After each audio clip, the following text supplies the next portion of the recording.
नमस्कार, मैं सुमित तिवारी, डीडीएन भारत में आप सभी का बहुत बहुत स्वागत है।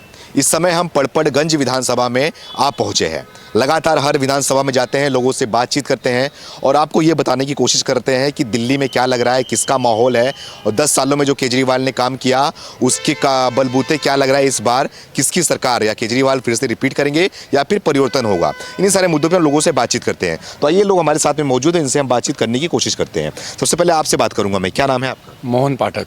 मोहन पाठक जी, क्या लग रहा है आपको? 5 तारीख को वोटिंग है, क्या माहौल चल रहा है, किस मुद्दे पे वोट होने वाला है? देखो, जिस तरीके से मैं खासकर इस पड़पड़गंज की बात करूं, यहाँ पर और पूरे दिल्ली प्रदेश में कमल का फूल इस बार खिलेगा और भारतीय जनता पार्टी की सरकार इस प्रदेश में आएगी। क्या वजह है, कमल का फूल ही क्यों खिलेगा? तो कमल का फूल इसलिए खिलेगा कि केजरीवाल एक झूठा किस्म का आदमी है। उसने जितने वादे किए थे वो कोई पूरे नहीं किए और हर बार झूठ बोलता है और अपने ही झूठ से मुकर जाता है।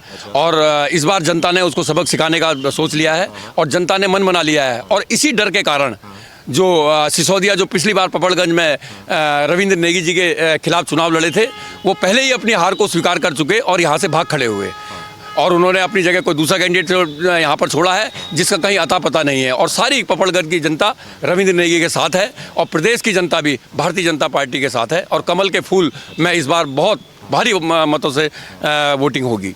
अवध ऊंचा है आम आदमी पार्टी से यहाँ पर, तो क्या लग रहा है? शिक्षक भी हैं, बहुत पॉपुलर भी हैं, बोलते हैं हम आएंगे तो शिक्षा को लेकर काम करेंगे, यहाँ पे लोगों को फ्री में शिक्षा देंगे। तो क्या लग रहा है इसका फायदा? देखो, वो लोग झूठ बोलते हैं।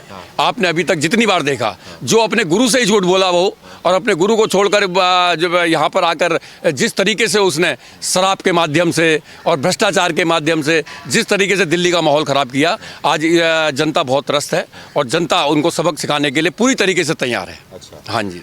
तो बीजेपी पे भरोसा क्यों आपको? क्या बीजेपी को भरोसा है, आज पूरे देश को बीजेपी पे भरोसा है। आज राष्ट्रीय विचारधारा में आदमी चलना चाह रहा है। आज जो मोदी जी और ये बीजेपी की सरकार केंद्र में है, आज आप देखिए हम आर्थिक रूप से 5वें पायदान पे आप पहुंच चुके हैं और इसका श्रेय बीजेपी के सरकार पे है। तो आज जनता यहाँ की चाहती है कि डबल इंजन की सरकार आए। जिस तरह केंद्र की सरकार भाजपा की है, उसी तरीके से यदि इस प्रदेश का विकास करना है तो यहाँ भी भारतीय जनता पार्टी की सरकार आएगी। डबल इंजन की सरकार जहाँ पे है वहाँ पे क्या असर है? सभी जगह देखिए आप, लगातार जहाँ जहाँ डबल इंजन की सरकार है वहाँ पर बहुत अच्छा विकास हुआ है और उसके बाद लगातार वहाँ पर भारतीय जनता पार्टी की सरकार आ रही है और वो लोगों का विश्वास है और वो विश्वास धरातल पे दिख रहा है। अच्छा, हाँ। लेकिन क्या लग रहा है कि 10 सालों में मोदी जी भी प्रधानमंत्री हैं, तो कैसा काम हुआ है, कैसा असर हुआ है? देखो, चारों तरफ विकास है। आज सबसे बड़ी बात तो एक बच्चे के अंदर राष्ट्रीयता की भावना आ रही है, विकास हो रहा है। आर्थिक स्थिति में मैंने बताया 5वें पायदान में और तीसरे पायदान में आने की जो मोदी जी ने कहा है और जो लगातार प्रयास हिंदुस्तान की जो गवर्नमेंट कर रही है वो दिखाई भी दे रहा है। और यहाँ की जो आप बात करते हैं, आप देखिए पानी के लिए वो कहते थे केजरीवाल की मैं ऐसा जमुना का पानी बना दूंगा कि लोग उसे पिएंगे। मैं कहना चाहता हूँ, पीना तो छोड़ो, आप उसमें डुबकी लगा कर दिखाइए। यदि आप डुबकी भी लगा देंगे तो वो बहुत बड़ी बात होगी। और आज जब पूरे देश में हर घर जल, हर घर नल की बात हो रही है और जगह जगह नल लग के पानी पहुंच गया है, आज यहाँ की स्थिति ऐसी है कि दिल्ली जो देश की राजधानी है, वहाँ जो नल से पानी आ रहा है वो पीने योग्य नहीं है। और गंदगी का ऐसा आलम है कि जो भी दिल्ली के अंदर घुसता है पहले गंदगी का पहाड़ देखता है। तो स्थिति ऐसी खराब है और इस स्थिति को सुधारने के लिए आज जनता मन बना चुकी है कि भारतीय जनता पार्टी को जिताना है और पड़पड़गंज से रविंद्र नेगी को भारी बहुमतों से विजयी बनाना है। ये बताओ, आप बोल रहे हो कि बच्चों में राष्ट्रीयता का वो आ गया है, तो क्या मोदी के आने के बाद ही आया? उससे पहले भी था मगर वो उजागर नहीं था। हमें उस चीज़ की भावना ही नहीं थी, लोगों के अंदर ये भावना ही नहीं थी कि भाई तमाम आप देख रहे हो कि आज जो हमारी जो किताबें पढ़ाई जाती थी, जो हमारे स्कूलों में पढ़ाया जा रहा था, वो तमाम चीज़ें वो ऐसी बताई थी कि जो जिन्होंने इस हमारे देश में गुलामी का करी, जिन्होंने हमारे संस्कृति को विभत्स किया, जिन्होंने हमें लूटा, जिन्होंने हमें खसोटा, उनके बारे में महिमा मंडित किया जाता था। मगर आज जो शिक्षा दी जा रही है वो बताया जा रहा है नहीं, ये गलत है। इन लोगों ने हमें लूटा, इन लोगों ने हमारे पर अत्याचार किए और जो हमारे हीरोज थे, महाराणा प्रताप, शिवाजी, चंद्रशेखर आज़ाद जी, नेताजी सुभाष चंद्र बोस, भगत सिंह, ऐसे लोगों को आगे लाया जाए जिनको आज यहाँ पर हमारी किताबों से बाहर कर दिया जाता था। आज हमारे नायक आगे दिखाई दे रहे हैं और हमारे बच्चों को ये पता लग रहा है कि हमारे इस देश के, हमारे इस सनातन के असली नायक कौन थे, उनको आज सामने लाया जा रहा है। जब तक हमें ये पता ही नहीं चलेगा कि हमारी संस्कृति, हमारे देश के नायक कौन है, तो हम क्या उसमें सोचेंगे। तो इसीलिए आज वो राष्ट्रीयता की भावना दिख रही है और पूरे तमाम देश में दिख रही है, उसमें कोई संकोच की बात ही नहीं है।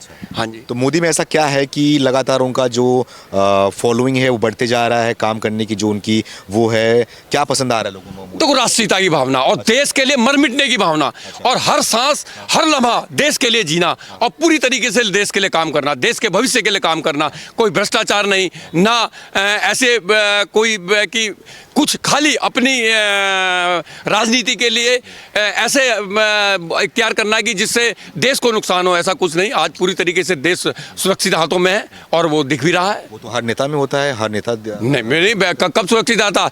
जब क्या कहते हैं, ये बांग्लादेश की लड़ाई हुई तो 94,000 पाकिस्तानियों को जब कैद कर लिया था तो उस समय छोड़ना पड़ा, वैसे छोड़ दिया उन्होंने बिना कुछ के। और जो हमारे वहाँ पर बंद थे वो आज वहाँ पर कभी नहीं छूटे। और एक हमारा जब एयर स्ट्राइक हुई, जब एक को उसमें पकड़ लिया था, अभिनंदन जी को, तो पूरे हिंदुस्तान की सरकार मोदी जी के साथ नीचे से ऊपर तक उनको छुड़ाने के लिए एक लाइन में एक हो गई थी।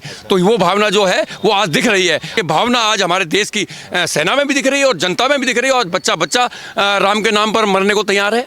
हाँ, लेकिन मोदी के आने के बाद क्या लग रहा है कि घेरते हैं मोदी जी को कि महंगाई और बेरोजगारी बढ़ रही है? देखो, महंगाई और बेरोजगारी ये हमेशा रही और धीरे धीरे उसको समाधान भी होता है। ऐसा नहीं है कि बेरोजगारी दूर नहीं हो रही है, बेरोजगारी भी दूर हो रही है। और महंगाई तो कभी भी देखिए, महंगाई लगातार सतत ऐसी प्रक्रिया है जो बढ़ती रहती है। अब उसमें कंट्रोल जितना हो सकता है वो सरकार कर ही रही है। हाँ जी। क्या लग रहा है कि मोदी के नाम पे चुनाव लड़ा जा रहा है, इसका जनते में जाएगा, बात पहुंचेगी? जनता जा रही है, पहुंच रही है। क्या फायदा होगा कि मोदी के नाम पे चुनाव लड़ा? मोदी के नाम पे नहीं, मोदी के नाम पे भी, मोदी जी का नाम तो है ही, उसके साथ साथ अपने काम, अपना विश्वास और जो तमाम रविंद्र नेगी जी जो अपने पार्षद के टाइम में जो काम कर रहे हैं वो काम अगल बगल के जो पार्षद वो देख रहे हैं, जनता देख रही है, तो उसको उसके भी आप में भी उनको वोट मिलेगा। केजरीवाल की बात कर रहे हैं, केजरीवाल का काम नहीं किया वो तो 10 साल तक मुख्यमंत्री नहीं, तो वो हर बार झूठ बोल देता है, आज कुछ बोलता है, कल कुछ, परसों कुछ बोलता है। तो जनता कोई भी चीज़ को समझने में, उसको देखने में समय तो लगता है। आज जनता समझ चुकी है कि ये झूठा आदमी है। अच्छा, हाँ। क्या लग रहा है दिल्ली में कितनी सीट आएगी बीजेपी के आपके हिसाब से? अब इतना आकलन तो हम नहीं कर सकते, मगर यह है कि सरकार भाजपा की बनेगी। अब हाँ, भाजपा की बनेगी। अब कितनी आएगी तो ये तो इतने तो आप बता सकते हैं, क्योंकि आप पूरी तरफ घूम रहे हैं, हम तो कुछ ही जगह घूम रहे हैं। जैसे पपड़गंज में हम देख रहे हैं, यहाँ पर भारतीय जनता पार्टी की सीट आएगी। हाँ, पूर्ण बहुमत की सरकार भारतीय जनता पार्टी की बनने जा रही है दिल्ली में। और इस बार दिल्ली की जनता ने राष्ट्रवादी विचारधारा की सोच को आगे बढ़ाने का संकल्प इस बार दिल्ली की जनता ने ले चुकी है। और उसी को लेते हुए आज हम सब लोग देख रहे हैं, पूरा दिल्ली प्रदेश राष्ट्रवादी विचारधारा को लेकर आगे बढ़ने का संकल्प लेकर चल चुका है। अच्छा, क्यों? मतलब कि राष्ट्र के नाम पे मुद्दे पे वोट होगा दिल्ली के अंदर भी क्या? हाँ, राष्ट्रीयता बहुत ज़रूरी है। जहाँ हम देखते थे पहले बचपन में एक नारा लगाया करते थे, रामलला हम आएंगे मंदिर वहीं बनाएंगे, मंदिर वहीं बनाएंगे, हम मंदिर भव्य बनाएंगे का नारा लगाया करते थे। और आज उस संकल्प को पूरा करने का काम अगर किसी के द्वारा किया गया, इस राष्ट्रवादी विचारधारा को, इस हिंदूवादी सोच को लेकर आगे बढ़ने वाले ऐसे माननीय नरेंद्र मोदी जी के द्वारा उस संकल्पों को, ऐसे लिए गए संकल्पों को पूरा करने का काम उनके द्वारा किया गया। अच्छा। और हम सब लोग जानते हैं और आप की मीडिया के माध्यम से भी, कहाँ बचपन में एक नारा लगाया करते थे, उम्मीद भी नहीं करते थे, जहाँ हुए बलिदान मुखर्जी वह कश्मीर हमारा है, जो कश्मीर हमारा है वह सारे का सारा है, ऐसा सोच को रख के नारे लगाने का काम करते थे। आज उस सोच को अगर समाप्ति किया है, कश्मीर से धारा 370 को हटाने का काम किया है, वह ऐसी राष्ट्रवादी सोच के विचारक माननीय नरेंद्र मोदी जी के द्वारा किया गया है। अच्छा, तो मोदी के आने के बाद राष्ट्रीयता की वो हुई है देश के अंदर क्या? हाँ, हम सब लोग जानते हैं नरेंद्र मोदी जी के आने के बाद एक राष्ट्रीय सोच आगे बढ़ी है और राष्ट्रवादी विचारधारा को लेकर उन्होंने बढ़ने का जो संकल्प लिया है और विश्व में भारत को नंबर 1 पे पहुंचाने का काम कैसा हुआ देश में मोदी के आने के बाद? उनके आने के बाद मैं बता तो रहा हूँ, अपने आप में हिंदुत्व की सोच को लेकर, राष्ट्रवादी सोच को लेकर आगे बढ़ने का काम, उन संकल्पों को पूरा करने का काम, जहाँ नारे लगाया करते थे बचपन में, रामलला हम आएंगे मंदिर वहीं बनाएंगे, वहीं दूसरी ओर कहा करते थे तारीख नहीं बताएंगे, ऐसी सोच के लोग भी थे, परंतु तारीख भी बताने का काम किया। और राम और भी कुछ काम हुआ, मंदिर तो बन गया ठीक है, लेकिन और भी कुछ देश के अंदर काम हुआ कि नहीं हुआ? हम सब लोग जानते हैं कि किस प्रकार से स्वाभिमान को बढ़ाने का, हिंदुओं के स्वाभिमान को बढ़ाने का काम माननीय नरेंद्र मोदी जी के द्वारा हुआ है। तो भी लगता है कि हिंदू मुसलमान करते हैं मोदी जी? वह एक हैं, सेफ हैं की बात को करते हैं। अच्छा, तो और यह आज किसको एकजुट की बात कर रहे हैं? हिंदुओं की एकजुट की बात कर रहे हैं? सभी को कहते हैं, एक हैं तो सेफ हैं। क्या नाम है आपका? जी निपुण दियोलिया। हाँ? निपुण दियोलिया। क्या कितनी उम्र है आपकी? जी मेरी 25। 25 हो। यंग हो, युवा हो, क्या लग रहा है, क्या सोच रहे हो चुनाव? जी इस बार तो बीजेपी की। क्यों, क्या वजह? जी काफ़ी मतलब ऐसे बहुत से मुद्दे हैं, जैसे पानी की इशू है और सीवर का है, सीवर ऐसे अब बेहतर रहता है, बहुत सी दिक्कतें हैं जिसकी वजह से बीजेपी को आना चाहिए। और काम हो रहा है, सड़कों पे काम हो रहा है, सभी चीज़ों में हमारा देश आगे बढ़ रहा है। और राष्ट्रीय सुरक्षा को लेकर काफ़ी प्रमुखता से काम किया जा रहा है। अच्छा, तो राष्ट्र की सुरक्षा को लेकर भी मुद्दा है दिल्ली चुनाव? जी रहेगा। दिल्ली चुनाव से क्या मतलब है सुरक्षा को लेकर? जी राष्ट्रीय सुरक्षा रहेगा ही मुद्दा, कोई भी इलेक्शन हो, कहीं भी इलेक्शन हो। सुरक्षा तो देश का प्रमुख मुद्दा है ना सर। अच्छा, हाँ, हम देश के नागरिक हैं, तो हमारा पहला तो हमारा कर्तव्य है कि हम अपने देश के प्रति कर्तव्यनिष्ठ या देश के प्रति कुछ सोचें, उसके बाद आगे की बातें चीज़ें हो जाती हैं। जी हमारा देश सुरक्षित रहेगा तो हम निसंदेह हम सुरक्षित रहेंगे। तो देश सिर्फ मोदी जी के हाथ में सुरक्षित? जी अभी की स्थिति में तो उनके हाथ में है। हाँ। जी बाकी जो पूरी सरकार आई तो उनके हाथ में नहीं है सुरक्षित? ये सुरक्षित अभी की स्थिति में तो मोदी जी के अलावा कोई ऐसा नेतृत्व है नहीं जिसके हाथ में इतना सुरक्षित हम मान सकते हैं या होगा। अच्छा, जी। तो मोदी के नाम पे ही वोट पड़ेगा दिल्ली के अंदर? मोदी के नाम पे, और इस विधानसभा में तो रविंद्र सिंह नेगी जी की स्वयं की छवि और मोदी जी के विकास और मोदी जी के नाम पर भी काफ़ी अच्छा पड़ेगा। और यह सीट निश्चित निसंदेह भाजपा बहुत अंतर से जीतेगी। दिल्ली की बात करें तो दिल्ली में भाजपा सरकार बनाने जा रही है। जी हाँ, भाजपा सरकार बनाने जा रही है। बीजेपी सरकार बनाएगी? जी जी जी है पूरी उम्मीद? पूरी उम्मीद। अच्छा। 100%। केजरीवाल के बारे में क्या कहेंगे? जी उस पर मुझे कुछ नहीं ज़्यादा कहना चाहता हूँ। बाकी बस बीजेपी सरकार दिल्ली में बनाने जा रही है। अच्छा जी ठीक है। Thank you.